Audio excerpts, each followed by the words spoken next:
Hi and welcome everyone. This is Varleigh with you at Lavender Sky Panther. It is Saturday once again. I'm back for another live. Each week am I coming back? What's the topic? Well, the topic, as I say, better late than never. The topic was kind of developing later and later into the week. And I thought to the point where like, are we even going to talk about anything today? And then everything came crashing in, like almost too much information, like trying to fit 100 pounds worth of something into a 2-pound bag. And then I'm like, okay, this ought to be interesting. Let's see what comes through with this. So as per usual, let me just mark the title before I get rambling along. Here is the cover sheet brought to you in the wee hours of this morning. So it's a Mem Mountain. And there's a lot going on in here, a lot of little clues in my cover art here that we'll get to. But first off, I'm going to, as I said in the description, this is not going to be a deep dive per se on anything, but it's going to be a shallow snorkel on a lot of things. And I'll be throwing out numbers, different crystal things of antiquity, things of more modern nature. And the way these shows go is that, there might be something of interest for you to explore further, go down your own badger holes with it. And there might even just be one little word that triggers you to, explore a whole world of other things, or, just something that the vibe in it that uplifts you, or, something you haven't thought of before, or maybe you have, and maybe this whole thing is for you also to enlighten me. Send me an email, shoot me an email if something really speaks to you, because that also might be in turn code for me. We never come together in these things, whether it's live or on a replay, or meeting face to face out in the community. There's no coming together by accident. I always look at it as there's always value and exchange coming in both directions, not just one person talking at or lecturing or, teaching. We learn from each other, in all ways, even just in our energy fields. So much is communicated. And here we go. I didn't plan on talking about this, but, this image, I was searching around the internet for some of these images. This one struck me as, in particular, very profound because if you look at it, it's a symbol for a primitive rendering of a primitive version of Aquarius, a depiction of Aquarius, in the zodiac signs. So it's the water bearer. And so in this case, he is, pouring out water from the vessel. And it's got I like the cyclical nature of it. It's like he's pouring out cosmic healing waters over the earth. It's implying that he's like a bigger figure, implying he's pouring it down. These are wave, for Aquarius, the symbol. And actually, it's strikingly a lot like the symbol for Mem in the, I'm missing the word. I know it. In the Phoenician alphabet, Mem further translates down to the hieroglyphics in Egypt for this, and it all means water. So Mu is the 12th letter in the Greek alphabet, which means, as you translate it down, ties into water, going, like I said, through the Phoenicians, Mem, and then goes through the Egyptian hieroglyphic, which looks a lot like this. So what was striking me is, stood out to me just actually a few moments ago, was with this symbol, how powerful imagery is versus words. Like, look how many words I was fumbling over just trying to get to a point that's really kind of encapsulated in this image. So we've got the water bearer, Mu, and the waters of life coming down, with this symbol. Now, this symbol also in Aquarius means communication. So this is, and Aquarius is an air sign, actually, even though we got all this water. So it's about movement. I love this, that it's like the waters of life. It's breathing in oxygen and life because it's moving in a circle. There's no stagnation. And funnily enough, I just had a whole show about sky amphore of, like the Greek urn idea. And it just, it wasn't lost on me that we've got that imagery in there as well. So anyway, as you can see in the title, Mu and Mem, we're going to be talking, we touched on just little basics with that just now about its relation to water. And then what do we know? Mem is like the root for memory. And we also know that water holds memory. We can get into all of that with the Dr. Moto, Masaru, I think Emoto did the the experiments with putting water under a micron or microscope and, saw the crystal structure of it and how you speak lovingly to water and it turns into some beautiful artwork, really, imagery. And if you speak negatively to the water, it looks corroded and really awful, So we know the value of speaking high vibrationally to each other, wishing each other well, because it doesn't only happen like as a mental game. It's our body takes on those emotions and what's being emoted. We're made up mostly of water, of some form or another. And at the cellular level, everything kind of registers. So anyway, that's just a little bit about the Mu and Mem part. Now, Mu also has a connection to, I'm just going to throw out again, blast out a lot of information, things shallow, kind of look at everything. And this is all intended for you to kind of springboard on your own to things. Mu, the character of Mu, the Greek letter, it's the 12th letter in that alphabet. It also has ties to the number Mu in and of itself, the number 7 and 40. And we'll get into some other things about that, hopefully. Well, we'll see. I've got a lot of information here. And this show, Live35, is just meant to be like a shallow look. And if there's anything develops as I go on, maybe we'll look at things even a little bit more.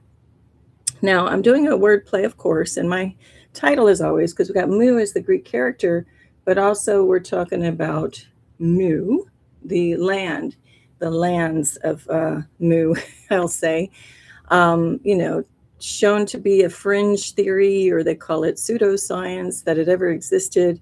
I think a lot of us are having memory, in the spiritual level of knowing it to be true as being a location. And it's in the Pacific, and I have a couple of slides, more things coming up to talk about that. But before I do, and getting, moving on there, moving with the MU, moving in that direction to Mu, which is also considered, some commingle it as being the same thing as Lemuria. So for our intents and purposes on the show, if I say Mu, just consider it interchangeable with Lemuria. Some say Lemuria, some say all kinds of different variations of it. Again, we have a memory of this place, and we're each going to say it a little differently as to what resonates with us, right? So, but before I get into that, I have a disclaimer, and don't hate me for this. Before I get into this, something about all of this topic also told me, don't deep dive on this. Let's keep it a shallow snorkel kind of view on this topic. And with that becomes bringing in things that are lighthearted, bringing in humor, which is the reverse of Mu, right? We got the humor, instead of MU. So I am going to do this again. Don't hate me. I love you all. But something said I have to share these puns. Again, I preface this by saying sorry, but I'm very strongly driven to do this. So I have a few puns and jokes about some things that are going to be related to this show. And it's cringy. So if you don't like cringe, go ahead, go get some refreshments, go get a drink, go relax, and come back in like 5 minutes. So indulge me. I'm just going to read through a few of these little jokes I just came up with. And I say I'm led to talk about them because they just started pouring through this morning. And I'm like, oh, really, dude? Am I supposed to do this? And I keep hearing yes. So I looked on the internet after the jokes I'm going to tell you came through.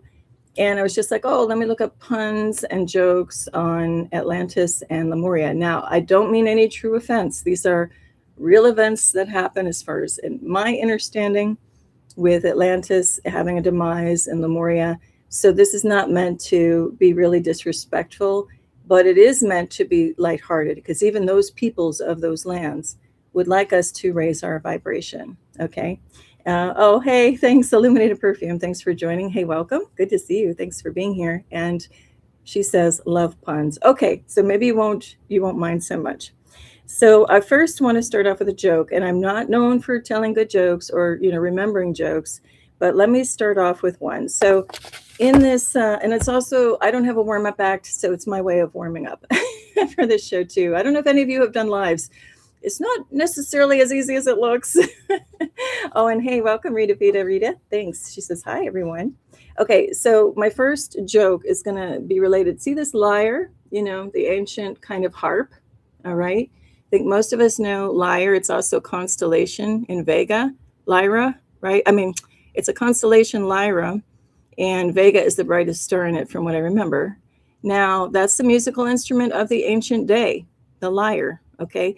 Now, some say it's also could be referred to as a fiddle, and I talk about that on one of my really early lives about the hey diddle diddle cat and the fiddle, the cow jumped over the moon, and that's all the constellations. So I'll link that in the description area below after how that all connects. So, and the fiddle in that case of that poem is the lyre, okay? So there's apparently a museum, I think it's in Iraq, and that's Mesopotamia, ancient Mesopotamia, and the root words for Mesopotamia are meaning middle river. So like Potomac, anything with Potomo is ancient Greek for river. And so you've got mid, Potomac. So Mesopotamia is like mid-river, right? And in a museum there in Iraq, now remember Iraq is home to what? Babylon. Baghdad, people know Baghdad. Babylon, the original Babylon, I think is only located 40 to 50 miles south of Babylon. And I've talked about that in my previous show. It's it's high story baby in that live. If you want to go check that out a little bit more, because we go into Ishtar Gate and a lot of fun things that are found in, Iraq. But anyway, let me get back to my joke before I take myself all over the place. But as you know, if you're here with me and watching this, I like to take the scenic route. I'm going to meander around on some topics. I'm not just going to go A to B, more than likely. Oh, hey, welcome, Sarah. Good to see you. She says, hi, everyone, with a little clover. Good to see you. Thanks and welcome. Thanks for all of you for being here. And feel free to hop in the live chat or not, whatever suits you. And like I say, I like to kind of do a run through on my topics so I don't, as it is, I'm trying to gather a lot of information and put it in that little bag, like I said. So I'm going to try to stay on point. It's kind of funny to say that I'm going to do that. I'm not. But anyway, I'm going to try to stay along that vein and kind of go through my thing here with my little slides. And then, but feel free as I'm doing that to make any kind of comments you want that are either relative to what I'm saying or not. And eventually I'll get back there. We can talk about it. So we're welcome to talk about anything. And Illuminated Perfume says Sumeria too. We're going to, look into Sumeria. I think a little bit that will come up if it wants to. It's on my list of things. Okay, so because one of my puns was I want to sum this up like a Sumerian, but then I dropped that pun. So let's get to my pun. So my whole point of going on and on about the lyre is that's the first joke up. So in Iraq, as I was saying, here's a museum that apparently has 4 famous lyres, okay? And I don't know, maybe they're telling the truth. Okay, that's the first joke. It's pretty bad. So a museum has 4 famous lyres, and they actually do. So if you look that up, that's another thing to drop and go. If you want to research, go find that museum. Just put 4 famous historical lyres, like museum in Iraq. Okay. Let's see. And then, so here we go. Here with my Lemurian and I'm sorry, I'm trying to get on my phone. And Atlantis jokes that streamed through me this morning. Okay. So I have to hold up a visual for this one, okay? For those of you who don't know, and I'll come back to my jokes and then come back to these. But if you don't know it, Mu or Lemuria and Atlantis. Okay, here is North America. Atlantis is a huge body in the Atlantic Ocean, and Lemuria, however you want to say it, or Mu, was in the Pacific Ocean. Okay, now I say was. You can argue that spiritually there's a form of these things that's very much alive on a parallel plane, parallel universe, very, active, just like if we had different vision to see, we would see it sitting there. Others will say, no, it's sunk. I think there's versions of all of it. But here for my next little pun, you got to keep in mind that North America is sitting immediately between Lemuria and Atlantis. Okay, it's right in the middle. So that will make my next joke make sense, hopefully. And it is, what did Lemuria say to Atlantis when looking at North America? Sandwich. You know how you get somebody in between and you make a sandwich? Okay, that was bad. All right, let's see. Hopefully they get better. What did the archaeologist say to a colleague when researching Atlantis? I'm getting a sinking feeling I'm never going to get to the bottom of all of this. Okay, I know it's bad. All right. What do you say when you're having a beautiful moment in Lemuria? I'm so moved.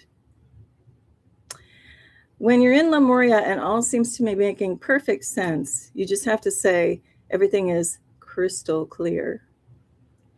If you know Lemuria, it's very closely tied to crystals, as is Atlantis. All right. What was Lemuria's favorite drink aside from water? Shasta. Because there's a connection. Some say that some of the Lemurians traveled over and they are within the mountain, that there's a huge society of millions within Mount Shasta on the coast of California or upper Northwest, Pacific Northwest. All right. Okay. And I think, okay, there's two more and they're so bad, but anyway, I might as well finish. What did Atlanteans have to say about the cause of its destruction? No comment. Okay, I like that one. It's so cringy, but I also kind of like it. And then the last one, equally bad. What said no Lemurian or Atlantean ever? Take a picture, it lasts longer. Oh, sorry, I do have one more bad one. What business reputation did Atlantis not want to have? To be known as the mover and shaker.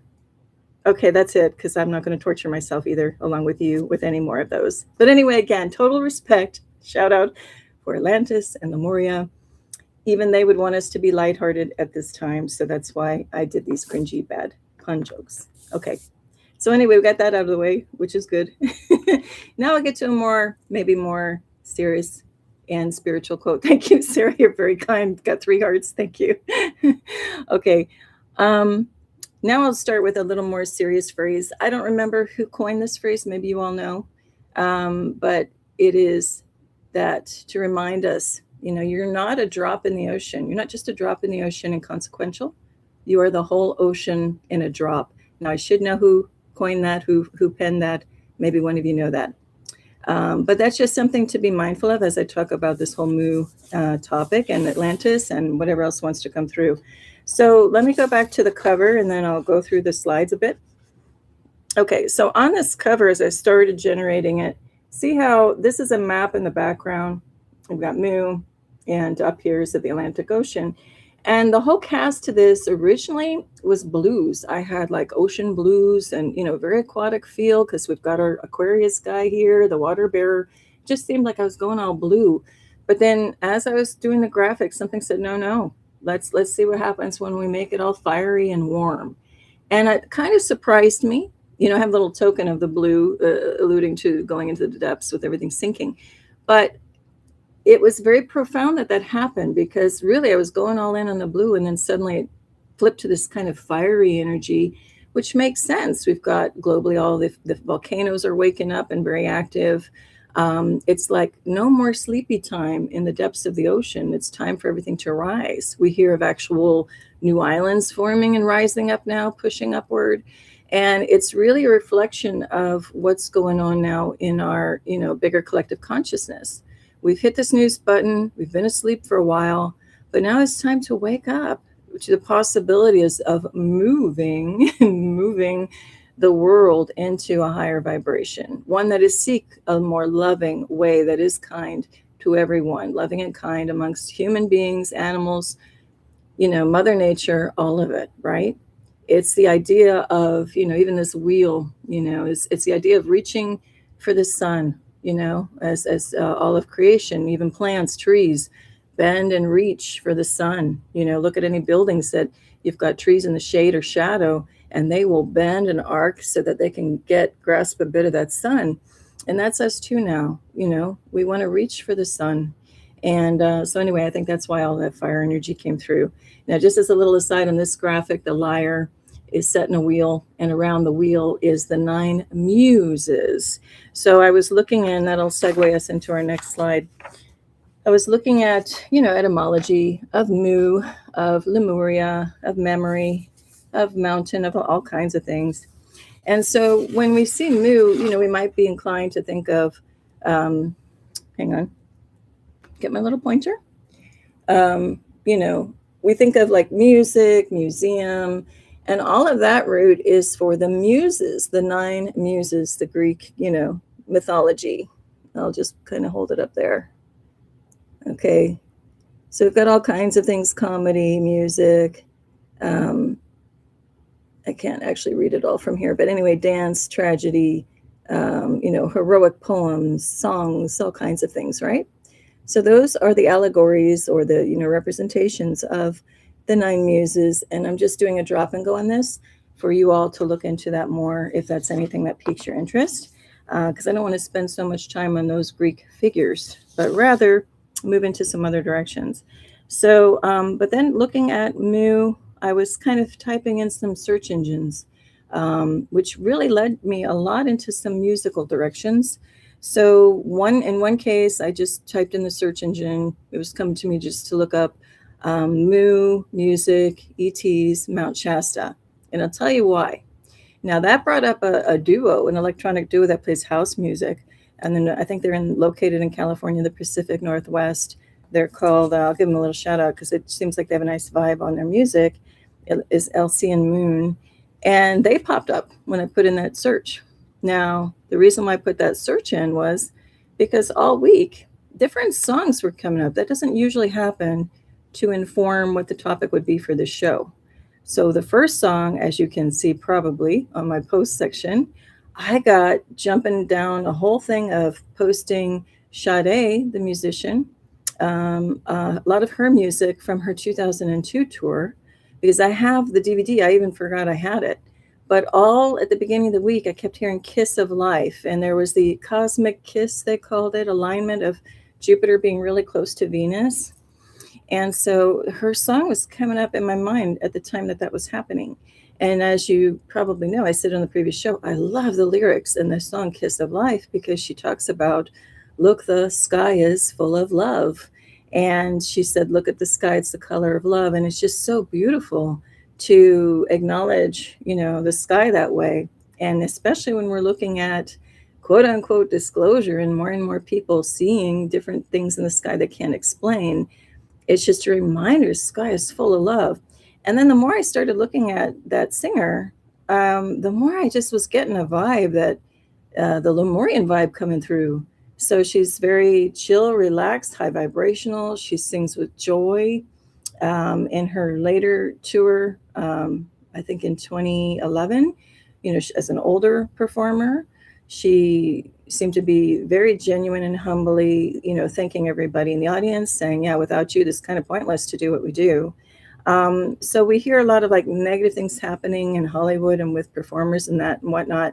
I don't know what side of the fence she's on, but all I can say is just based on the vibes coming through the music, I just had a newfound epiphany listening to her different songs. So if you see on my post, I've got a ton of shorts. They have to be 1 minute or less, otherwise they get flagged for copyright.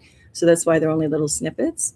But man, I don't know. I haven't been into music in quite a while. I don't know about all of you, but with the awakening and you move through different phases with it, dark nights of the soul, deaths of the old, friends and family maybe coming, going out of your picture. And I just had, I've always loved music, gone to a ton of concerts back in the day. But I have to say, for the last several years, well, I know why. I've had people pass in the family. There's been other things that have really kind of upended my quote unquote 3D world. But I've just had this thing where now can't listen to music really, not even like the spiritual kind, just nothing. It's been more like go in nature, listen to the birds, listen to the thunder, listen to what the nature sounds. But now that just kind of reopened something for me the other night with those, Sade songs. So anyway, she had kind of those kind of vibes, reminding me a little bit of Lemuria, I think subconsciously. And then I woke up the next morning and for whatever reason, I have that in my post section. I was listening to this cheesy commercial. This song came through my head. The cheesiest commercial for Shasta Soda Pop started playing in my head when I woke up. It's like, I wanna Shasta. But then when I heard Shasta, I'm like, oh, I'm not hearing about the drink. I'm hearing about Mount Shasta. That's a clue. So what dropped in was Kiss of Life. Then that cheesy I want a Shasta line came in my head. And then when I started thinking of Shasta and Mount Shasta, I was looking up books, and there are some that talk about the mysteries of the people of Mount Shasta. And there's supposedly really secret society kind of code stuff. I was just looking online. And actually, I'll post a link to it. I think there's a free PDF of what I was looking at. And even though I'm not, I always question the source, of who's telling stuff, even like the Sitchin material, if you know that, the Zachariah Sitchin stuff that just made all the Anunnaki a buzzword. Got to read that with very, very crystal clear discernment, because a lot of that is a put up by the very entities and agencies that aren't telling the truth. And there will be like a little smidgen of truth in there to get you all lit up. Actually, it helped wake me up a little bit to certain things. But then you got to come back around and go, okay, wait, how much of this is being also distorted or propaganda mixed in there, you know? So I actually have a book of one of those books I read, and I put painter's tape around it, and I just put, remember, really read through with discernment. I actually wrapped it around the book, because, you got to take, I like looking at all sources and then distilling it down and just taking the pure and good things that ring true with it, right? And have a very, very cautious eye on not to get sucked into some false narrative, and let the heart space be that detector, right? If it feels off for you, it is off for you, right? So anyway, all that to say, I was going somewhere with that and I lost my train of thought. It'll come back, I think. Oh yeah. So the Shasta brought me into looking at some of the peoples, the mystery of the peoples of Mount Shasta. And I was reading, what I found that caught my attention was this old book from the 20s, but I think it's aligned with maybe one of these darker, I'll just say, darker vibe secret societies. But again, I don't like this expression, but don't throw out the baby with the bathwater, although we have a water theme. I don't want to do that either. They may have some esoteric knowledge in there, even if it's like designed to confuse. I want to come in with my heart detector clarity and sift through what the gems in there are, right? So anyway, looking at that book brought me to, Mysteries of the People of Mount Shasta. And then, believe it or not, that took me onto the thread of this one. I've mentioned it in the past, and I've done a storyboard on it in one of my shows. And what I'll do is I'll take a screenshot and revive it and put it in the post section. A storyboard of the how this goes. So, $6 Million Man, Mount Shasta people of mystery of the people of Mount Shasta brought me to this. The $6 Million Man, season 3. There are 2 episodes in there about the secrets of Bigfoot. And maybe you remember it. When I was a little kid, I watched it. It scared the crap out of me. The Andre the Giant, the wrestler, played the Bigfoot, and it scared me. And spoiler alert on it. So the reason why this brought me to this episode is because Steve Austin, and funnily enough, in the post that I have on the Shasta Soda Pop jingle, I just took it off the internet, and some guy had recorded it off the TV. And right before you watch it, it's on my post section. Before the commercial airs, you see like Austin, so like Austin, Texas, but it all combines because this guy, his character is Steve Austin. Steve Austin. And the actor here is Lee Majors, plays Steve Austin, an astronaut who crashes, and he needs bionic parts. And so that's why they call him $6 Million Man, because they, replace his vision, his hearing, everything, because he got in some kind of astronaut accident. Anyway, this episode takes him to California, and we learn that the government is detonating artificial, or they want to, like a nuclear bomb, so that San Andreas Fault is, I don't know, like regulated or something. I don't remember exactly. But they're giving you a hint drop that there are fake earthquakes created. Just saying. It takes them into the encounter with Bigfoot, and he has a scuffle with him, and he realizes, wow, Bigfoot's like incredibly strong. And then he gets conked out. I'm just really dumbing down this whole version, but next thing you know, he's waking up, and he sees all these people sitting around a table, and he's like, who are you guys, And you find out he was taken inside a mountain, which they're alluding to, Mount Shasta, and he is meeting a colony of UTs. So they're telling you right then, this was early 1970s. And so they show you their technology. They've been observing him the whole time as he's been like running around the mountain, this guy, trying to find the clues. And they're like, observing how strong he is. And he's like, wow, what's going on with him? Most common people aren't that strong, etc. He finds out that they can teleport, or it looks like they're teleporting. So at the table, one guy stands up, and then next thing you know, he flashes and he appears at the other end of the table. But because Steve Austin has bionic vision, he also has like some kind of like, I don't know, night tracker or whatever vision. He can see into, I guess, infrared. And so he sees the guy stand up, and he turns a little knob on a device, and then he sees him just walking casually over and then appearing. So some say that the device was just changing frequency. Some say that the device was like doing a time stoppage and then he lifted it again. And so it looks like he teleported, but something else was messed with. So interesting tells. Then they show the ZT group giving Steve Austin like a vial of blue liquid to drink so that he has amnesia when he, they take him back out of the mountain and when it's time. And all the while we find out that the Sasquatch was a bionic Sasquatch. So I think that's also another tell that maybe ETs have tech that looks like organic things. Some of the sightings that people say they see a UFO and they see a Sasquatch, dropped out of it. Maybe some of those are bionic or, a cyborg type. And then, of course, we have like natural ones. We have galactic ones. I've said it before. We've got inner Earth ones, all kinds. So anyway, this is just for fun. If you want to go back in the past with the cheesy music and everything else, and when he's jumping and when they're hearing and doing all the bionic effects, may take you down memory lane. And let me look in the chat.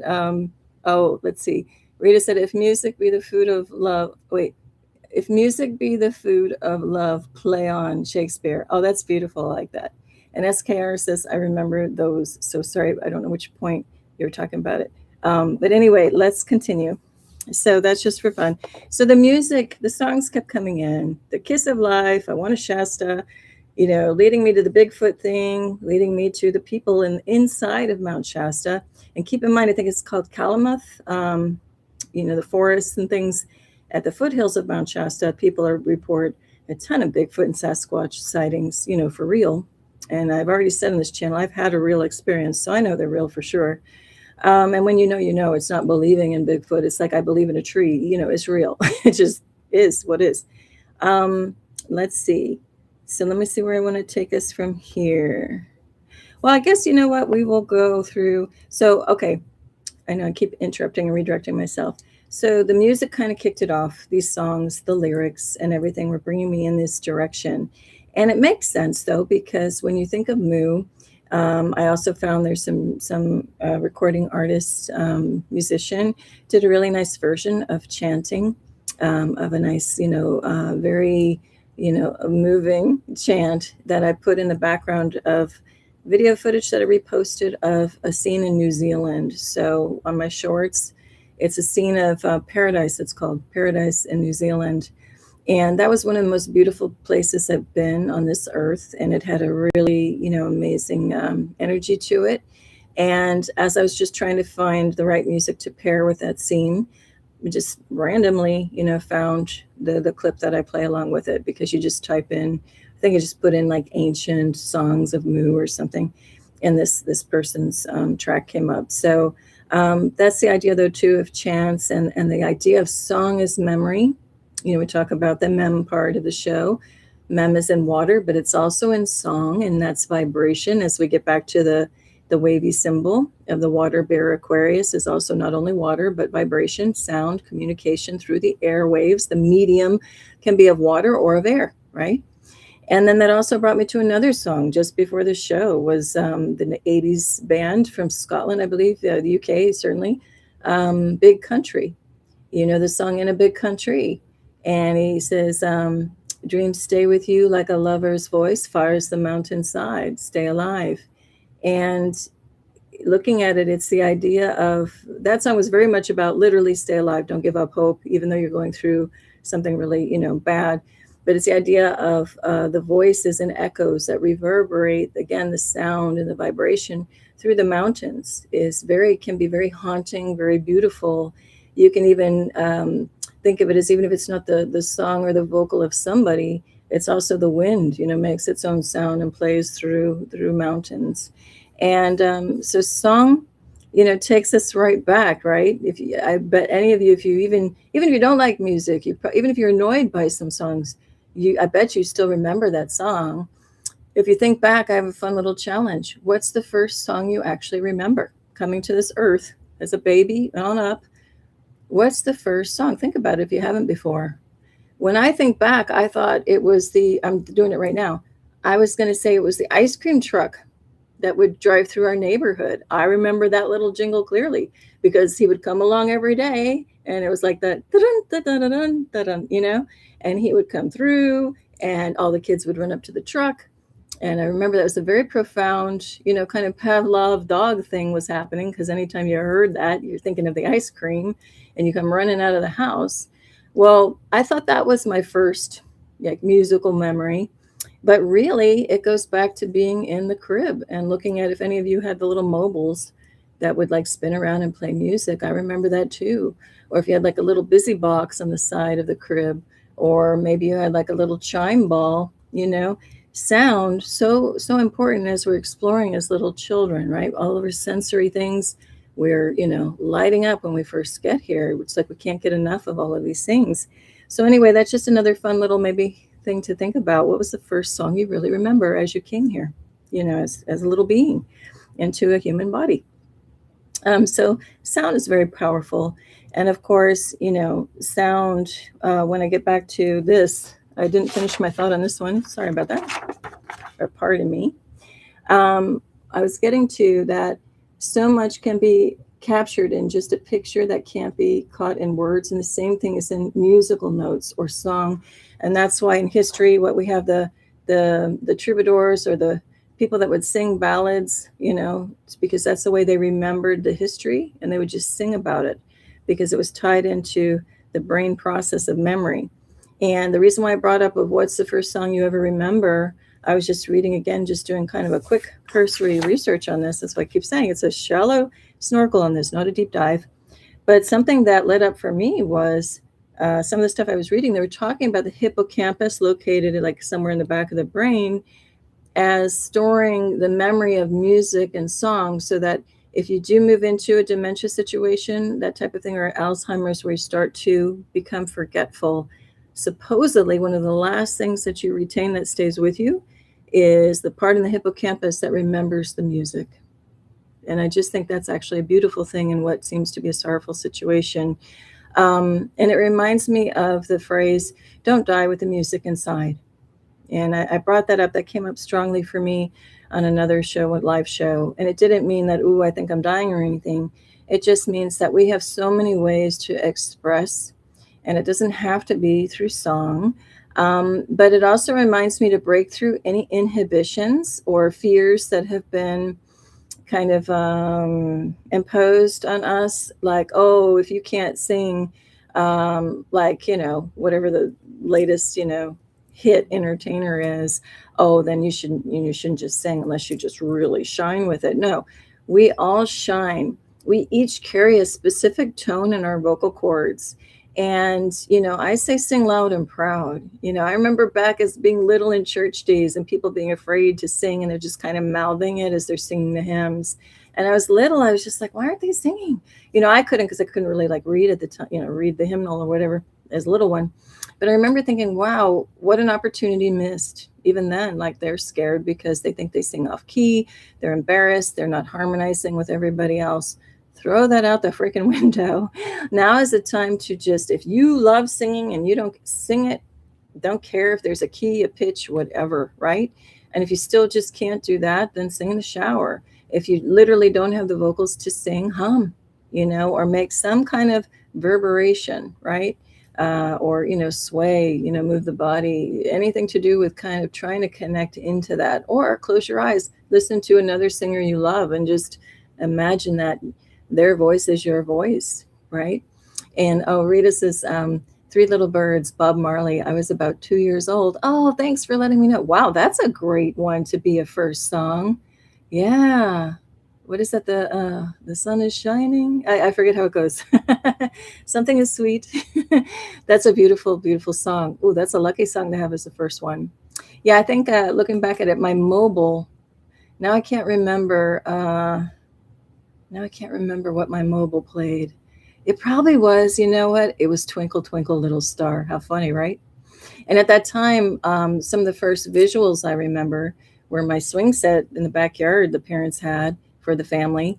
And I'll never forget. I mean, you run up to the swing set all the time as a teeny tot. And one of the first visuals I remember is that the poles were decorative. They were painted, but they weren't just a solid color or striped or whatever.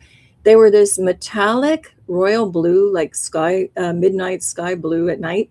And this like beautiful I'll just say like a, deep royal metallic blue was the background, and had big white crescent moons and stars all over it. So I was born at the time when the moonwalk just happened, trip to the moon just happened. I'll just put it like that. You believe what you will with that one. But everything was all about cosmic and like what is it? Starbursts. The whole Memo movement, the modern. Um, oh gosh, I'm blanking. Mid-century modern in the design world. Was everything is showing the atomic starburst and very stylized. Everything about space and all of it, right, and modern. And so that was very much part of it too. So I got hit with Twinkle Twinkle, my swing set, like even the silverware we had, the eatingware had the starbursts on it, like the 50s stylized starburst. So, that I think that's on purpose for people coming up. We talk about the waves of volunteers. If you look at the work by Dolores Cannon, The Three Waves of Volunteers in the New Earth, that book awakened a lot of me too, reading that, different aspects. So she speaks of, three waves of volunteers of us coming to this planet, being born, where you have the ones in the first group that are all about tearing down walls and, kind of breaking apart the old paradigm, of like a very oppressive society. And then you have the second wave that comes in. They still do a little more of the breaking down, but also, trying to be a bridge and construct stuff in a new way. And then you got the third wave that just kind of comes in with the good vibes, kind of like your song, The Three Little Birds, right?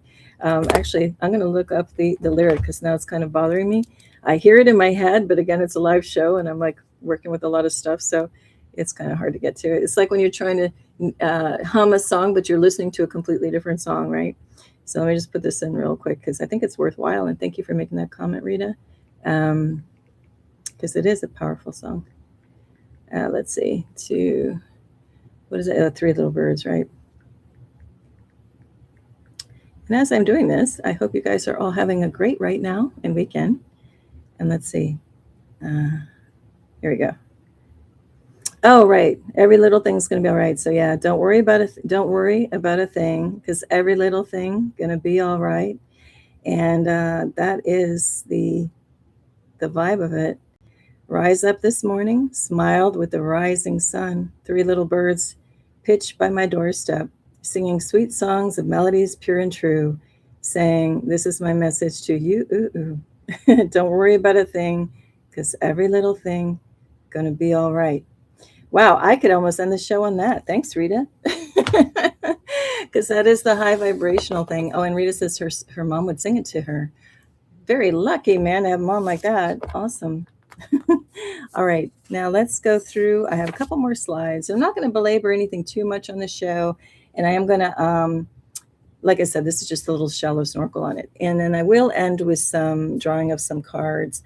And I do want to hold up a couple of books too, I think, at the end of this. And oh, before I forget, because I very well could, crystals of the show, I'm not going to explain them or talk about them because on my playlist, my part one on the crystals talk is an hour and 45 minutes of me nonstop talking about the meanings of all the crystals. So have a look there. I'll put it in the description area below. But I just want to say the vibe, for Mu and memory and the music and the mountain, for me is the ocean calcite, Caribbean calcite, sorry. And how fitting, because when I hear the Bob Marley, I hear the reggae and I hear tin drums and all that. So this is totally the vibe of this too. Anyway, ocean calcite, this is a palm stone. There are many varieties, and I will just say this is like the swirling ocean to me. It looks really pretty. Some even have like a matrix in it that looks like sand. So if you like hold it up, it looks like a sandy bottom with, if you're lucky, there's a white streak and then like the blue. So it looks like a wave coming in on the shore.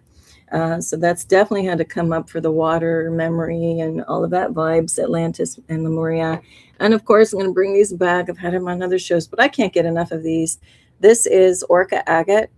And this particular specimen is so awesome because it looks like the orcas coming up out of the water. And anyway, these come in so many shapes, sizes, and varieties.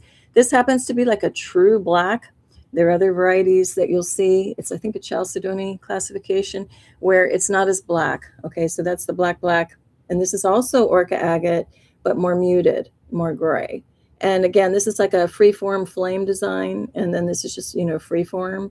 And again, they have like different weight and feel to them. Now, oh, SKR says, wow. And Rita says, beautiful. These really are beautiful. And they have a really good vibe to them. And I want to bring it up again because, and I'm going to show you a palm stone as well.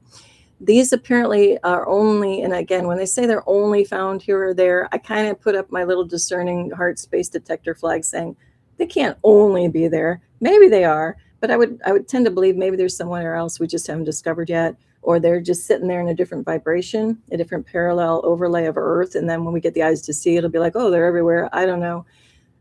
Take from that what you will. But what I find very curious is that these are only on Madagascar.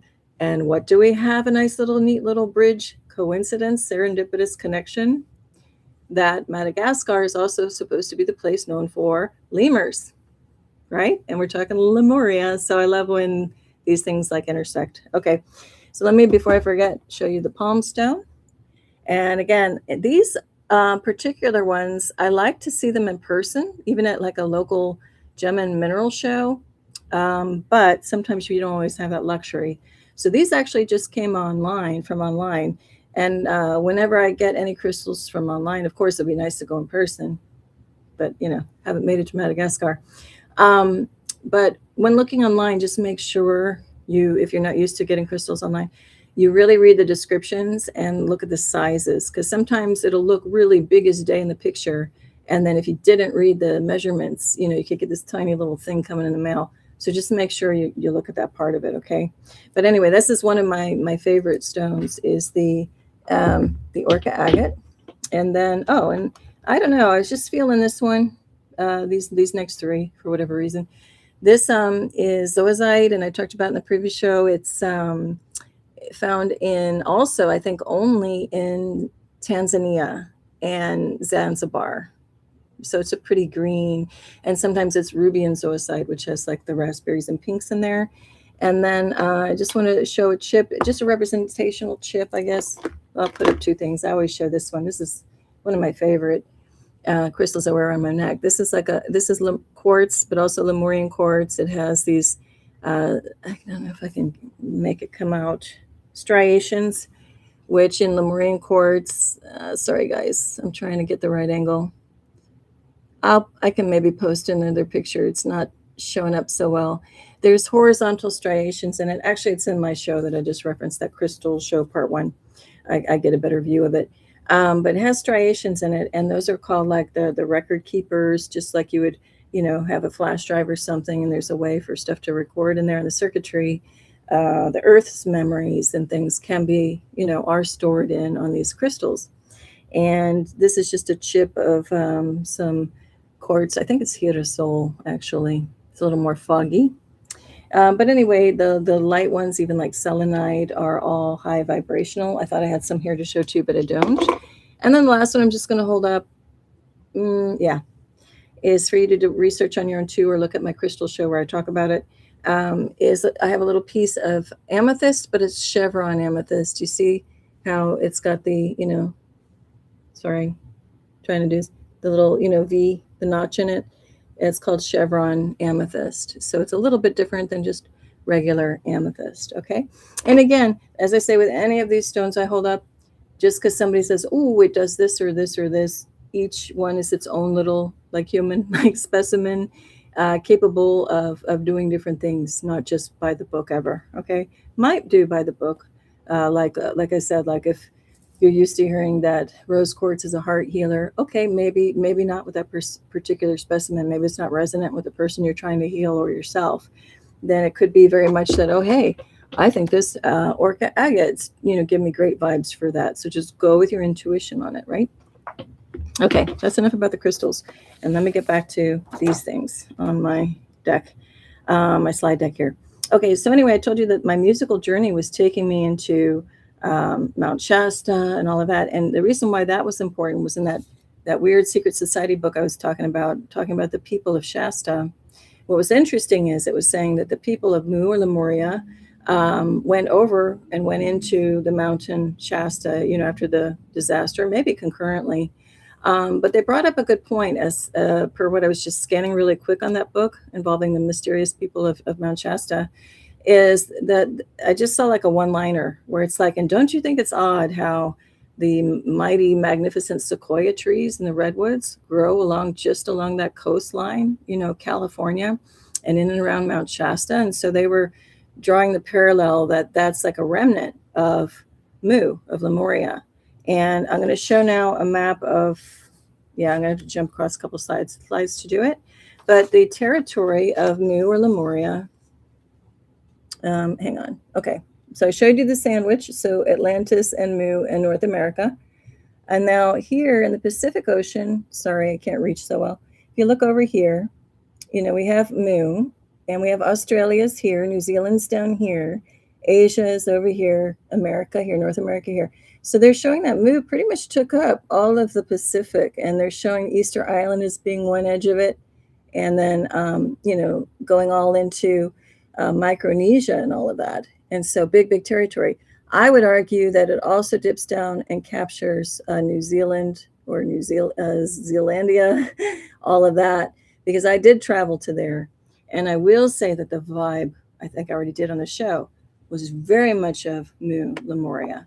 And I didn't even realize it until I got there. I'm like, whoa, there's powerful energy coming off of this place, to the point where it was screwing up, not in a bad way, but I always know where true north is. And this wasn't a function of me going from the northern hemisphere down to the southern hemisphere. I still always kind of, know where I'm going. But there was something else at play that really made it so it was very hard to orient myself, even though I could see where the sun was at any given time, to tell time. Just something was very, very different there, to the point where time even just stood still.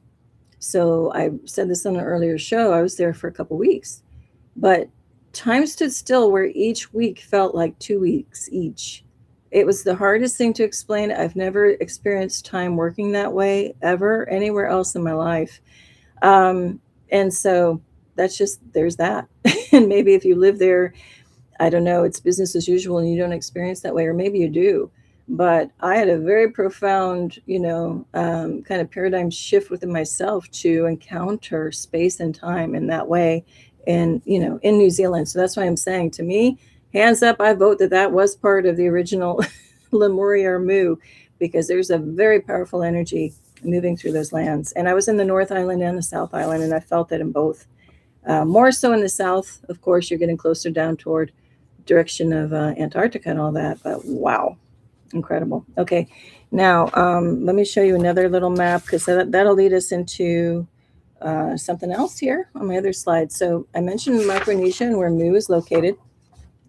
So here we go. Here's Micronesia. And I'll try to hold it up a little bit better. Can you see it? Okay. So here we have Micronesia. So that's like the western part of, the bigger, where they were showing Mu. And we have Micronesia, Melanesia, Polynesia is all over here. We have Hawaii, right? And supposedly all of that was part of Mu.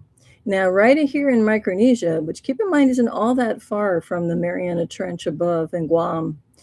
I think it's somewhere around here. Okay, we have this city and ruins of Nan Madol. So if you're not familiar with that, that's another drop and go.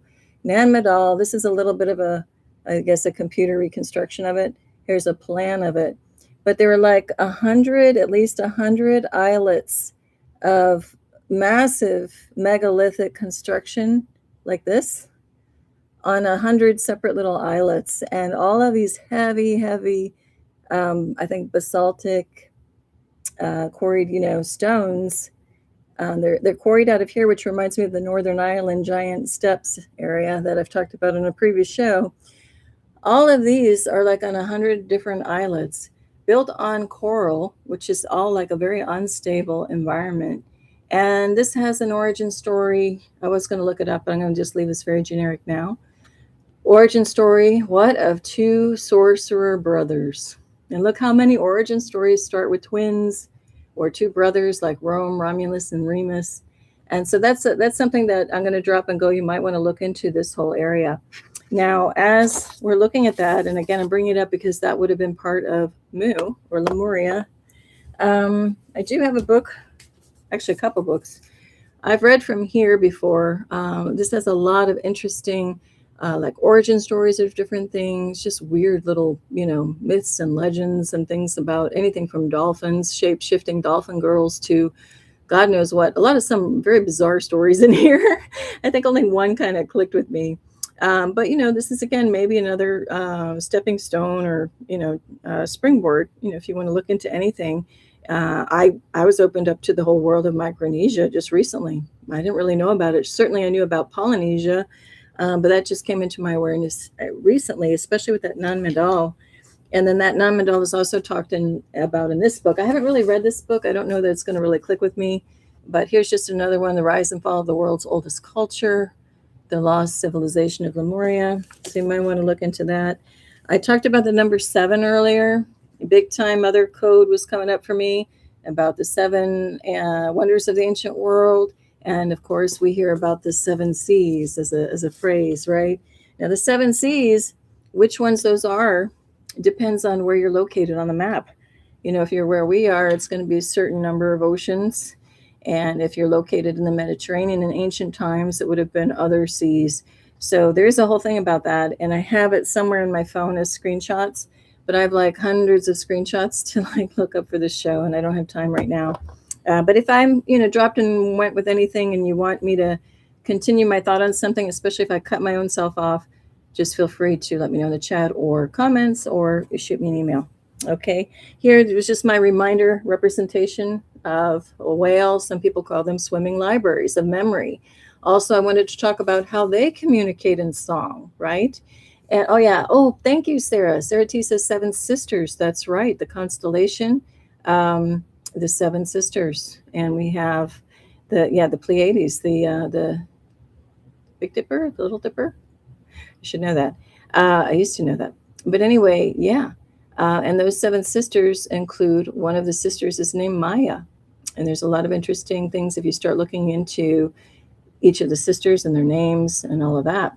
So the whale, I just wanted to bring up as a reminder of swimming library of record keeper of sorts, and also the resonance and the reverberation, of the whale song. We all know how haunting that is.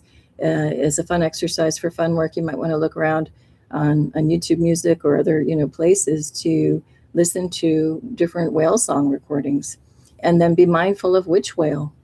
Actually, I haven't even done it to that level. What's the sound coming from a blue whale, a humpback, you name it.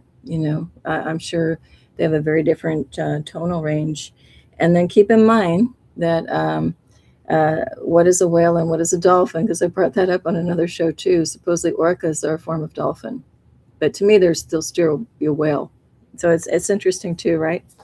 And how they communicate.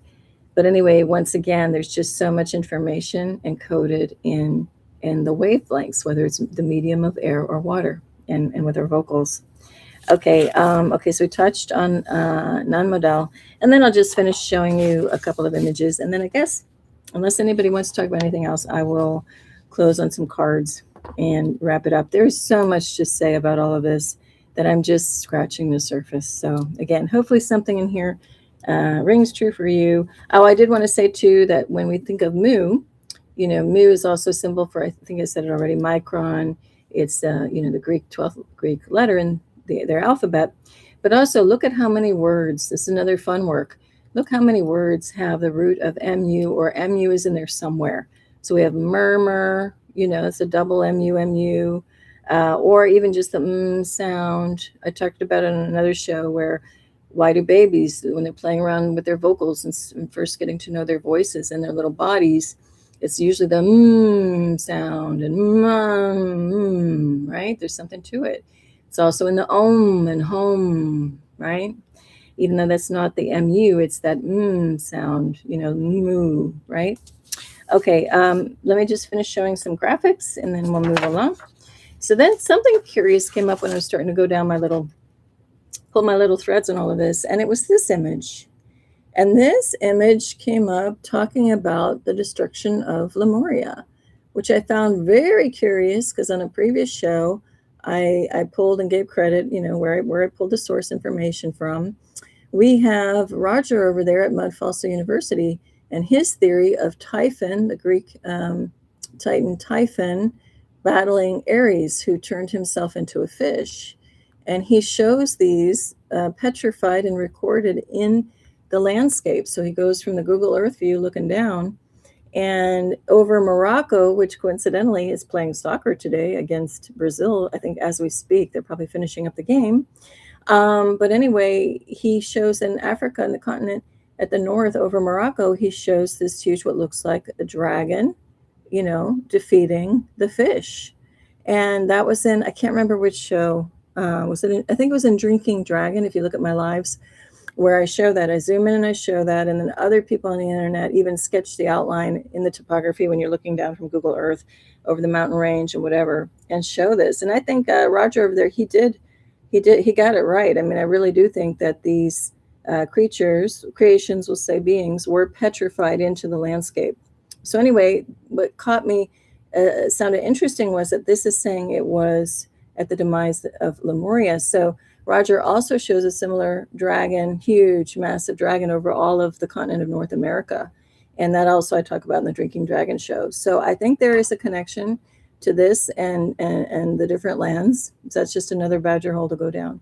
Now, these other images I just wanted to show. This gets into the Mount Shasta side, where this is an artist's image. I can't remember her name. I think it's Elizabeth something. But anyway, she's showing like the Lemurians and the spirit beings.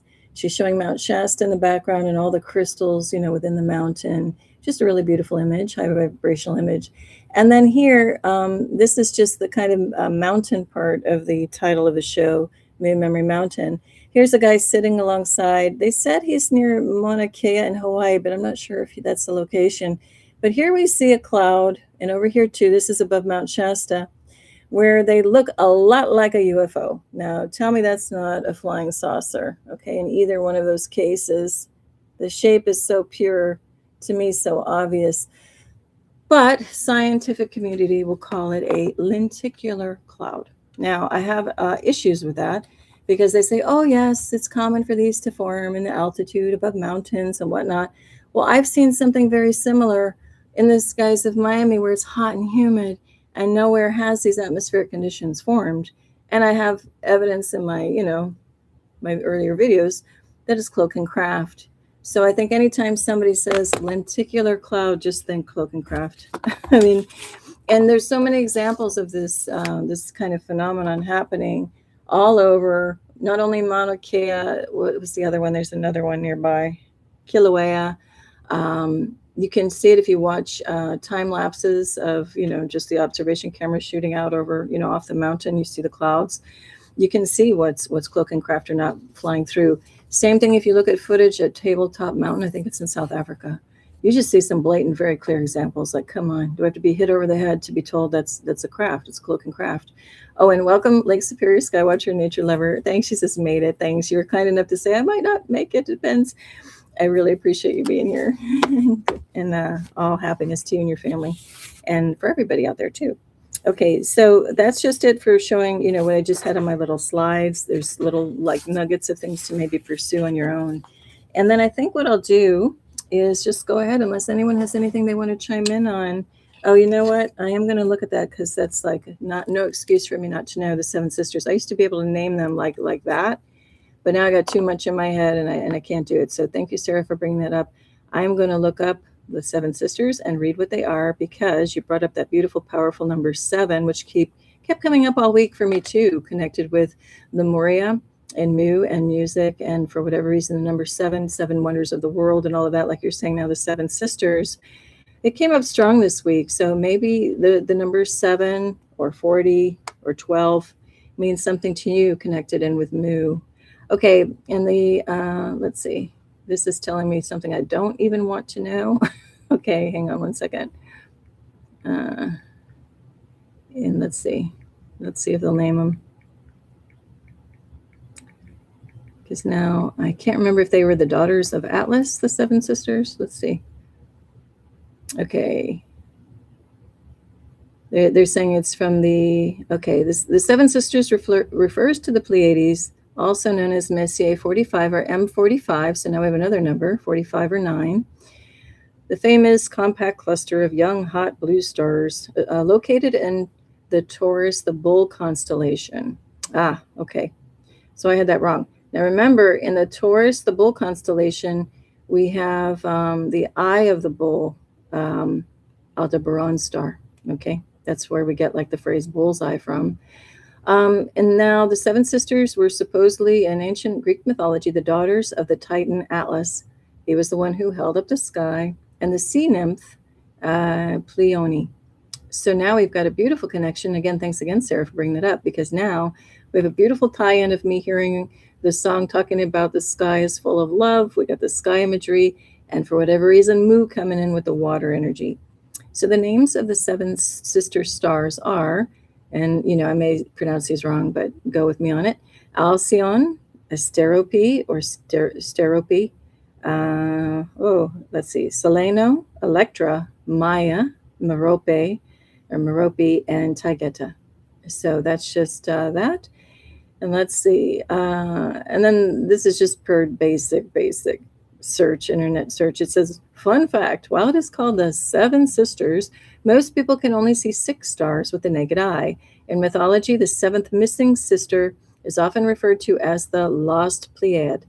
Different tales claim she hid out of grief or shame for marrying a mortal. So do with that what you will. And Sarah says, have a look into the stars. I think the seven sisters star are visible to see at this time in the skies. Yeah, so everyone check that out where you are. Pleiades, she says, check where they are, what position they are in the northern hemisphere versus the southern hemisphere and at this time of year. And also there is the site that I've posted before, linked to it. It's called like Dark Sky something or other. And it has a map and shows you where the darkest place to look up in the sky is, where the sky is at its darkest, around where you live. So I know it covers the U.S. I still can't remember. I've said it before. I don't remember if it covers other parts of the world. But for example, I know for Florida, one of the darkest great observation parts for the darkest sky without any light pollution from neighboring cities or towns.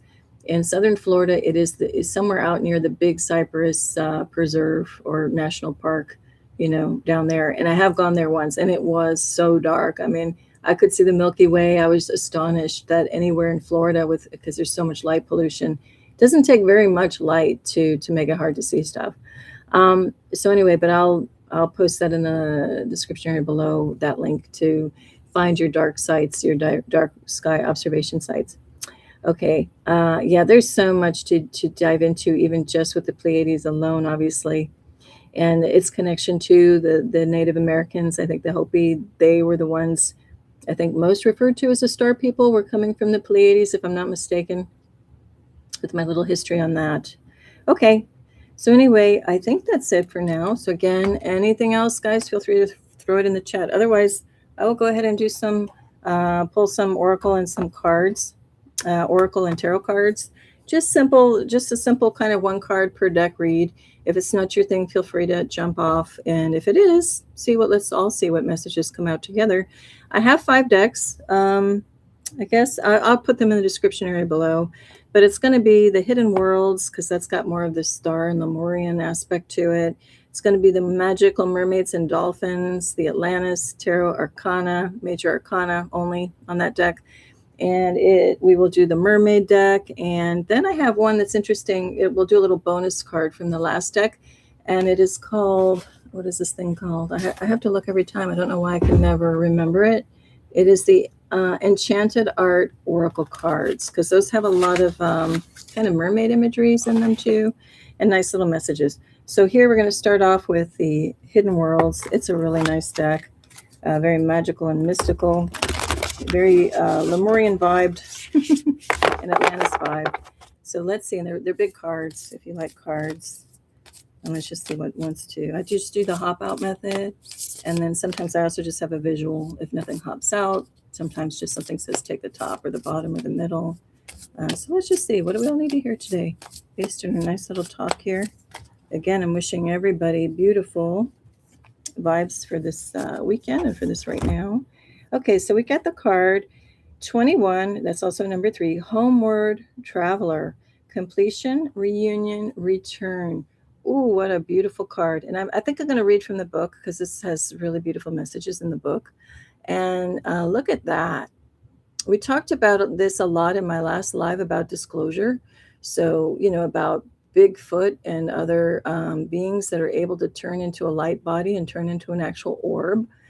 If some of my, I told my story of my Bigfoot encounter on YouTube channel Yowie Central. I'm on episodes 66, 67, and 104. And anyway, it comes up about Bigfoot being able to jump in between dimensions and also turn into an actual orb. There's a phenomenon called the Brown Mountain Lights in Linville, near Linville, North Carolina, where a lot of people report seeing kind of orbs at certain times of the year, especially when the foliage has dropped. So I guess toward October or November, you can, see them better.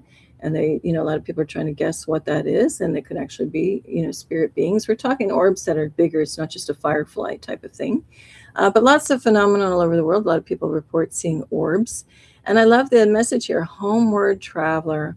And to me, this is like reunion, like I talked about in my previous live about disclosure, that to me, any kind of disclosure happening right now is us being able to see deeper into the spirit worlds, just in the daily. We don't have to be transitioning or crossing over to see it, because those people who are in the process of crossing over, passing, from this planet, they do see deeper. They start to see relatives show up early and whatever, and they're really seeing them because they're seeing into the next dimension.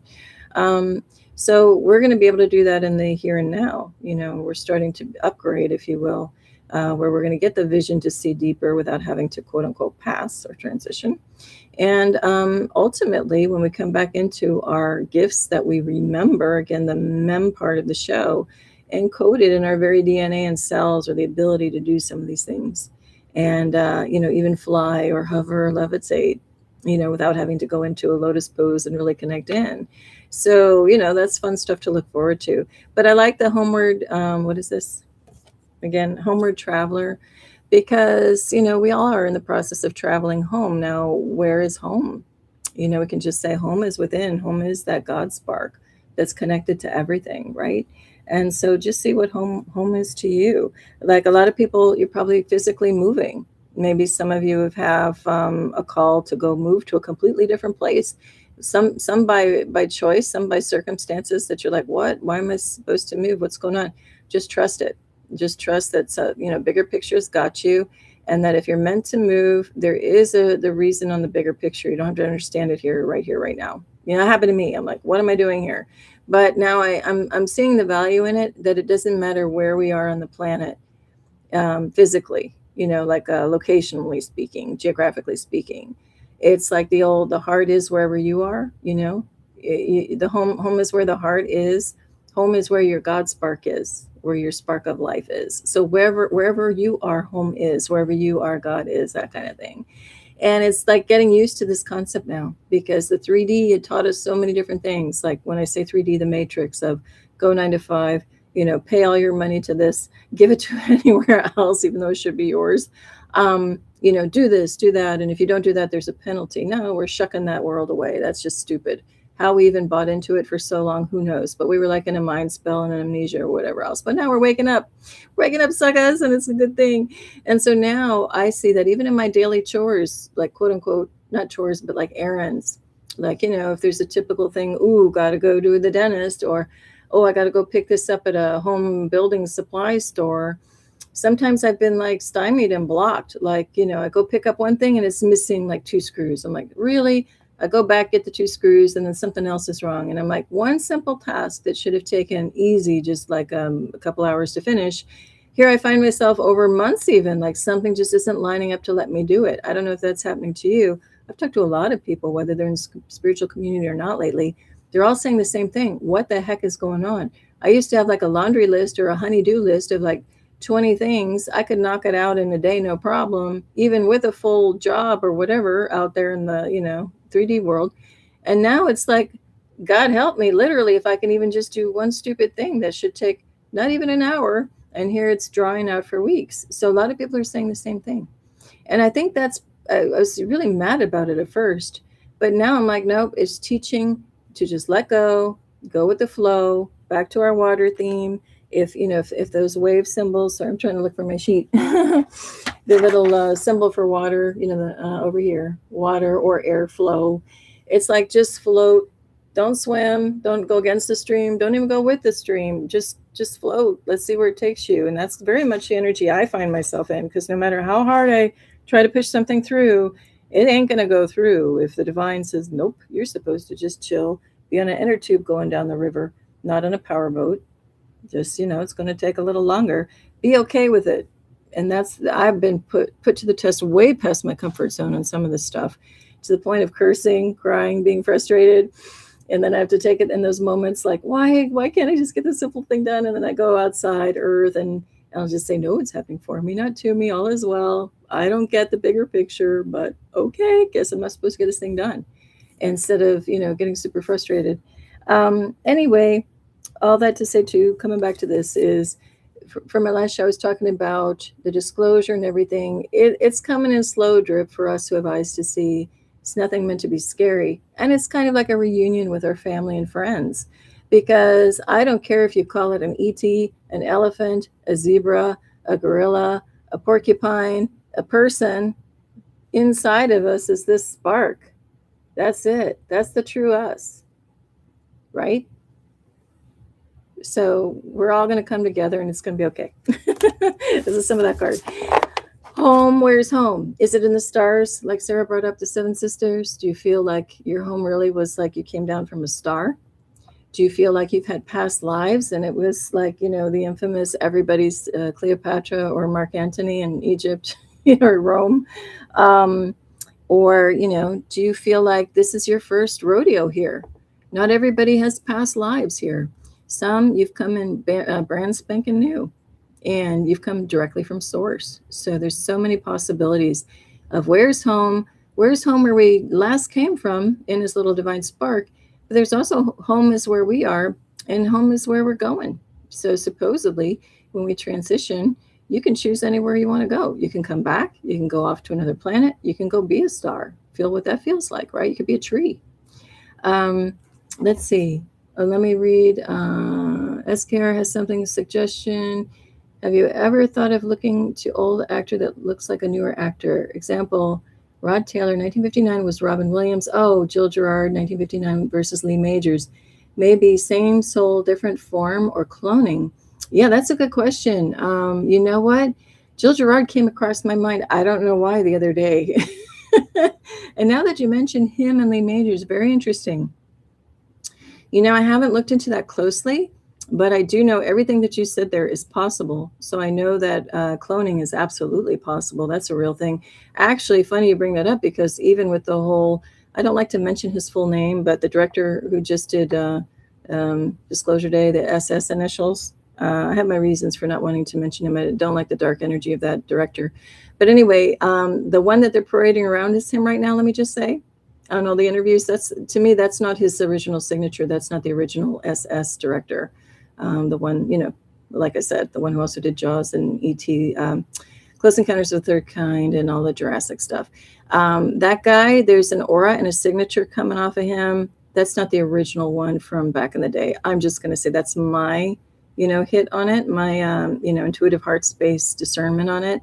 There's something in his aura, his field, that's off, and normally he doesn't tout his own stuff and go out there.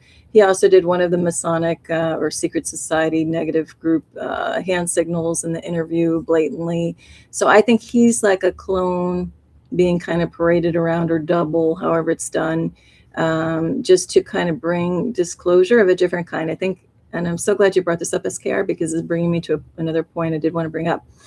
I think the real disclosure on that movie, Disclosure Day, is not even the what they're trying to communicate, but it's that you're shown right in your face that that's not even the real SS guy, director, and it brings up the topic of cloning and what else is going on. And I think they're just using that guy as a puppet or a tool to bring out other awarenesses, subtly, subconsciously, with this whole issue. So anyway, that's interesting. But I didn't look up, but I'm going to look into what you've mentioned there, because I didn't look up the Rod Taylor and Robin Williams thing and whatever. I think definitely you're right. Could be the same soul, or a fractal of that soul, or in that soul family that's very familiar, right? How many times you look at a person, just even a regular, what we consider regular family, before knowing that we probably are all ETs and have some kind of ET genetics and ET, soul family, and that's okay. But just from a 3D goggles point of view, let's just say we look at the normal, quote unquote, normal family. There are a lot of people, you look at the genetics and the actual physical qualities of each person in the family, whether male or female, and someone will say, oh, you have your dad's eyes, or, oh, you have your mom's smile. Oh, you from here up look exactly like your dad, and you from here below look your mom, or vice versa, right? Or when you look at kids coming out of a family, just objectively, it's like, oh, the oldest one looks like the dad, the youngest one looks like the mom, or, flip it. And so there's something with all of that.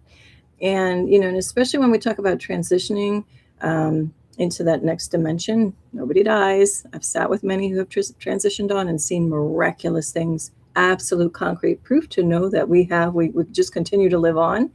But, it's just with that, it's like when you see the soul, when someone's transitioning, and the way that they do pass, if they're like consciously awake and not completely drugged out, you get to see that instantly your soul family is there to greet you. So I've had 2 cases where I have bona fide confirmation of who came to pick up the person.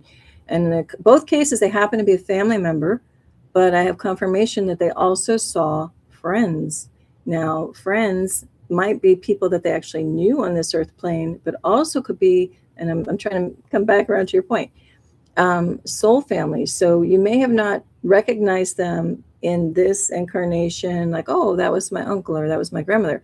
You may see people there that you wouldn't know to the physical eyes, but you feel their aura and energy, and you're like, oh yeah, I've known you for 100,000 years. Of course. Oh, so good to see you again, my soul brother, sister, family. At that point, just my soul spark, because I don't really see it as male or female at that point, but as the soul, in that dimension. It's the spark of life. It's the light, the loving light. But, who's to say then, of course, there's so many nuances and possibilities to all of us. Another soul, coming back in, or a part of that soul is shared with another soul family. And that's why when we look at one actor, we see the other in the other. Or what do they say? The eyes are the window to the soul. You look in their eyes and you just go, wow, there's just something so similar. And it's because there's something shared. There's something similar. But anyway, I know it was a long talk about that, but I'm going to, Escape says thank you, but I will look into those specifically too. And there's a reason why those examples even pop up in your consciousness and to share with me. So I'll be happy to go, take a look and see if anything, other clues come up. Oh, so let me read from the book. I said I was going to do that. And then I have 4 other little decks that are interesting. And then, and again, it's Saturday night. Thanks for being here with me, or Sunday, wherever you are, maybe.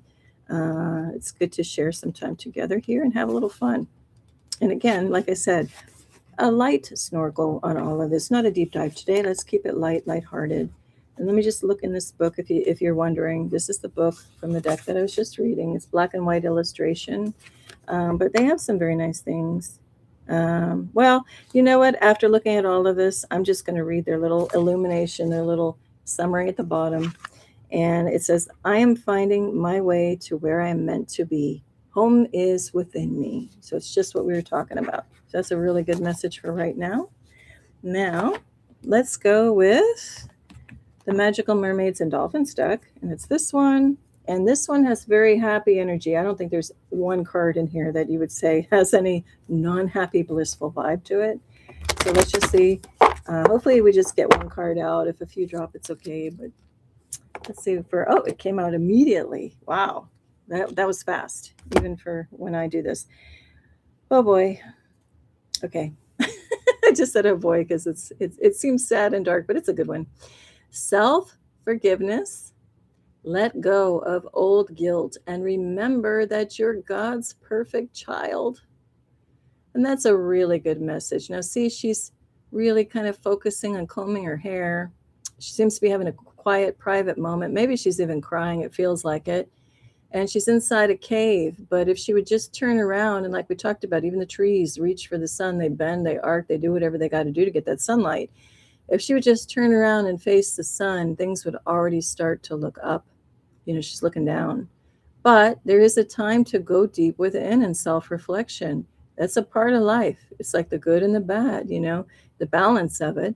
And we need to have a time to play in the hay and the sun, but we also need a time to go into that dark cave, the dark night of the soul, the death of the old, and feel it, right? They say feel it to heal it. It's really true. But like the water, we can feel it and let it move through us and around us, and then let it move on and do what it's going to do. It doesn't stay stagnant. You know what? This is bringing us back to this very first picture that really captivated me, wherever I got it off, online.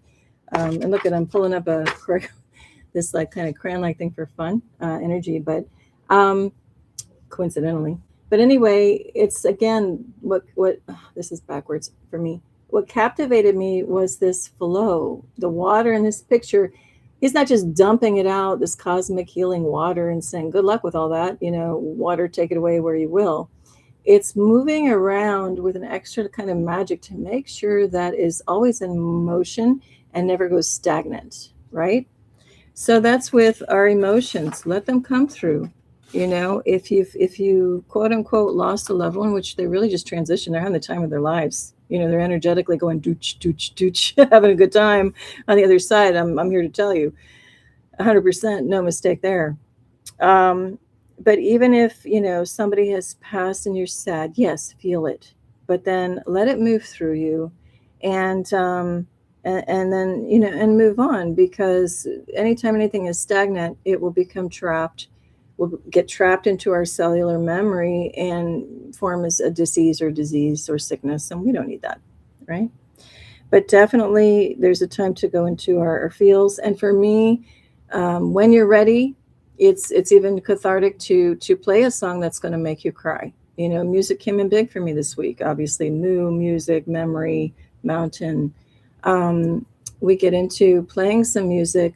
Sometimes I would deliberately play a couple songs that really moved me, again, pun intended, to let those tears flow, and let it get out, and sing it. Like I said, sing it loud and proud too. Sing along with it, to physically move any of that energy out of what you're feeling. But at the end of the day, I just got to say, there's not even need for this anymore. If it hits you, yes. But when you know that our loved ones are in the best place they could possibly be, you see it from a bigger picture. There's no need to be sad. It's like, why am I going to cry for somebody who won the lotto, got a luxury hotel, never has to pay any bills ever again, is enjoying the time of their life, having all the food they want, and exploring whatever they want. They're having the time of their life. They're not even thinking twice, not even thinking back at home, because they're just having a fun vacation. I can't be sad, But I get it. I've had a lot pass, and it just depends on where you're at. And grief doesn't just mean with, people passing on. This one says, let go of the old guilt and remember that you're God's perfect child. And this is self-forgiveness. So I want to stick with that and get back to that part of it. Self-forgiveness, absolutely. In God's eyes, we're here just to experience things. And it's like, do you think God would let us run amok on this earth and not have any baby gates up? There's no baby gates when we come here. God says you can do this, you can do that, you can do whatever you want. This is, again, my opinion, my feeling strong on it. There's no, like, I'm going to let you do this, but, don't have free will to choose that now. Oh, wait, no, don't do that. No, we're given carte blanche. We're given free will. We're given the ability to explore, to experience, to choose one way, and perhaps choose again if we learn from it. And so if God is so open and freely putting us down here to do really whatever we want, now we're not supposed to harm another, do no harm to others and that kind of thing, but also do no harm to yourself is this card. A lot of times we're our own worst critic. We put ourselves down. We make unrealistic comparisons to illusions, other people, perhaps things that you see on a screen's illusion. And so it's just a call to forgive yourself. There is nothing that God would not forgive you for. So why the heck aren't you forgiving yourself? We are God in human form. God steps into us anytime. God's in us all the time as the God spark. We're one and the same. And so if you think of the most loving, and if it's hard for you to grasp that concept, no harm on that, but just if it's like not clicking with you, think of the most loving presence in your life that you know in this 3D. Maybe it was a grandmother, a grandfather. Maybe it was a mother or father. Maybe it was somebody completely different that you even just had a chance meeting with for 2 seconds. Remember that love and how it felt, and just know that that same type of love we need to put to ourselves. There's nothing like, even when we look back at cringy moments. I started off this show with very cringy puns and jokes. And each of us has, I guaranteed, a cringe moment where you're like, oh my God, I still to this day can't believe I did that. Or, oh my God, how stupid. Oh, what a fool. Okay, great. Yeah, I was all those things. I was a fool, an idiot. Oh my God, embarrassing, awkward, all these things, cringy. Okay, God loved me. I experienced it. Now I know what it feels like.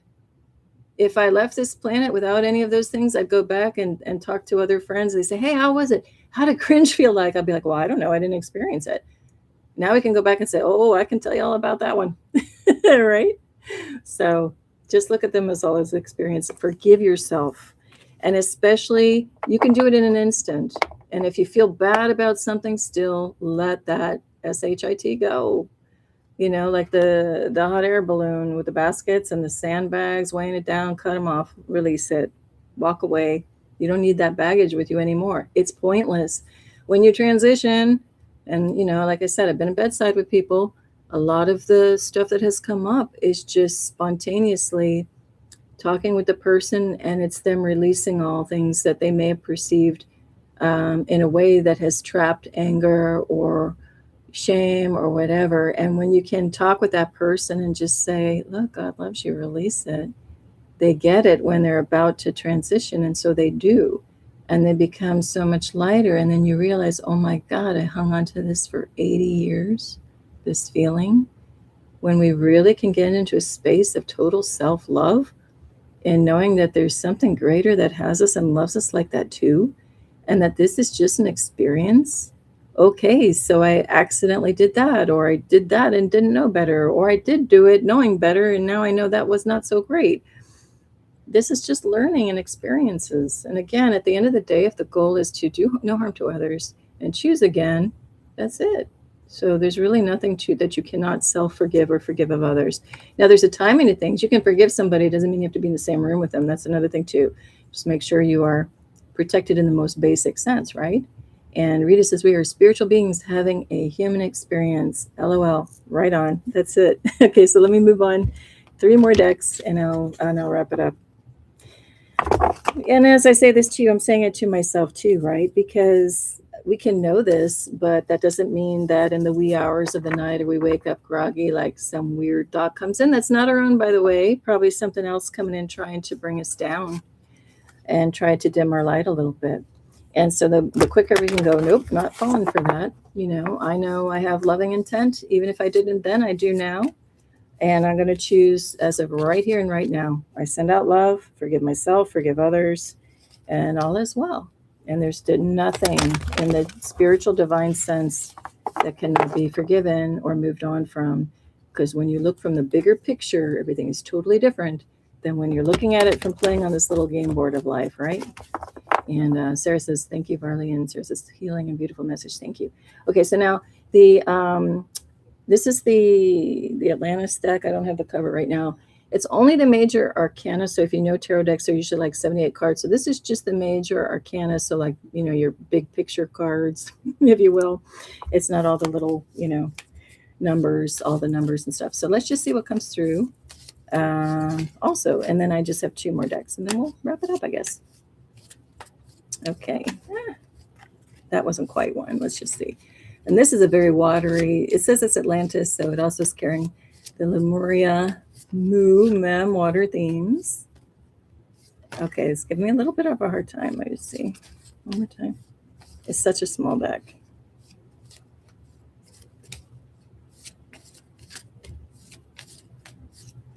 I don't know why the word lightning bug just came to my head. So maybe somebody's out there seeing lightning bugs. There's a few names for them. I forget. Lightning bugs, fireflies. This is what I would look for. This also means maybe we go to a different deck first. Nothing's really flying out. Yep, we're going to go to a different deck. We're going to go to the mermaid one and come back. This is a full deck. When it doesn't want to come out, I'm not going to fight it. It might mean come to it next. And then if it doesn't want to happen at all, I have one more little bonus deck of Happy Factor. Okay, we got the card here. 3 of Cups. And I'm not going to read this in the traditional way, just because I don't feel like it. But here we go, 3 of Cups. Now we've got these 3 mermaids swirling around the golden teapot, and they're lifting up their little cups. So they're obviously celebrating something. They're moving up toward the light. You know, the central figure is all illuminated, and it's as if they're kind of rising up. And what I look at this, and these are just readings for the collective. What I look at this is it actually goes along with the other card I had. No, it's not on the top, from the other deck, of being like homeward, you know, heading home, a reunion. It's kind of like, hey, we're celebrating now. And it's the rising of Mu. They're down in the water and they're moving up toward the light, as I've talked about several times too, about the trees even bend toward the light. It's kind of like, yeah, let's celebrate this golden moment. We're going to acknowledge the here and now of where we are. But you know what? It's time to rise up now. Rise up in consciousness. Let's go breathe the air. You know, we've been underwater long enough. You know, let's kind of rise and shine and grab that fresh air now. It's time to celebrate. Time to have a reunion with our brothers and sisters above on the surface world, not just below. And it's a coming together and unification of all of us, as also symbolized and noted with the number 3, right? And their cups are full, because not only are they pouring from that teapot, they're also just submerged underwater. So it's impossible for those cups to be empty. So they're going to come to the table, rise up to the surface with a full cup. And we're going to have the beautiful energies emerging and rising now to support us, surface dwellers, so to speak, as we start to rise in consciousness. So they're rising up from the depths as we are rising up. And we're all family, we're all connected, and we're all celebrating. And that's what I get out of this whole, all this disclosure business, you know, being on everybody's mind right now. We are having a disclosure on so many levels as we speak. And it's just going to get more and more interesting and exciting and high vibed. All right, now this is the bonus deck. Oh, you know what? No, it isn't. Sorry. I said I was going to go to the Atlantis. Let's give them one more shot. Let's give them one more try. In the spirit of self-forgiveness, let's give this deck a pass and forgive it for not hopping a card out right away. Excuse me. Let's see if anything wants to come from it. And if not, I'll just skip ahead. For highest and best. Good. Come on, Atlantis. You know what? That's funny. I'm getting, nope, it's Lemuria's time to shine. I just heard it. So no Atlantis card for today. And now we'll go to this enchanted oracle deck, which is really pretty and nicely done. And again, I'll put all the references in the description area below. And you know, I only thought this show was going to be like not even an hour, like maybe 40 minutes. I was lucky. So thanks for hanging in there if you've been here the whole way. And whatever you popped in on was meant to be. I appreciate each and every one of you. All right, let's see if we can get a nice bonus. Okay, I got 2. Bonus card of the day. Oh, nice. Okay. Echoes a lot of what we've been talking about.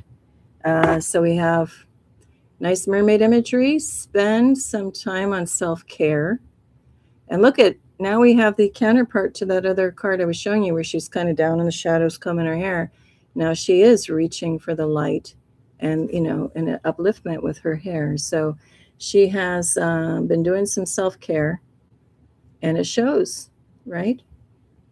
So powerful message to self-forgive and do the self-care. Literally, we have time to, you know, put stuff on our calendar for any number of things. Make sure you know, make a space for the self-care. I know in my own case too, I'm like, oh, I'm going to do a self-care day. I'm going to do this and make sure. And then next thing you know, next week, I'm like, oh my gosh, still haven't done it. Maybe make a real conscious effort. Sit down, find a nice space, sit down and do some love, self-love and pampering. Okay. And then the next one is Dare to Dream, which is beautiful. She's sitting in the crescent moon. Dare to Dream, that's got very much the water imagery too. Look at the way her dress is flowing down there. It's almost like it's in the water. And she's reflecting, you know, she's kind of looking down. She's not looking up in the stars. She's kind of reflecting, but still kind of in her inner world. And that goes very much, though, with this take time for self-care also means to take time to water your dreams, like water the grass where your dreams are. And right now you might say, well, I don't really have any big dreams with this like ascension thing and spiritual shifting. I kind of feel like the wind is taken out of my sails for some reason. I'm kind of feeling that too. But it just, it's just a friendly reminder to go maybe sit outside and especially at nighttime. I get a big clue here is at nighttime. Like when I think of grounding and going out, I'm always thinking daytime. Hear the birds, see the sun, feel the breeze on your face. But it's also a good reminder if you can be in a nice crime-free environment, where you can kind of close your eyes, check out, or stargaze and not be like attacked. You know what I'm saying? Or be out there with a friend, but take advantage too of the nighttime and embrace what maybe the sky has to messages, share with us too about our dreams and connecting in the old wish upon a star, right? Circling back to Sarah's mentioning of the seven sisters. I'm sorry, I think it was Sarah.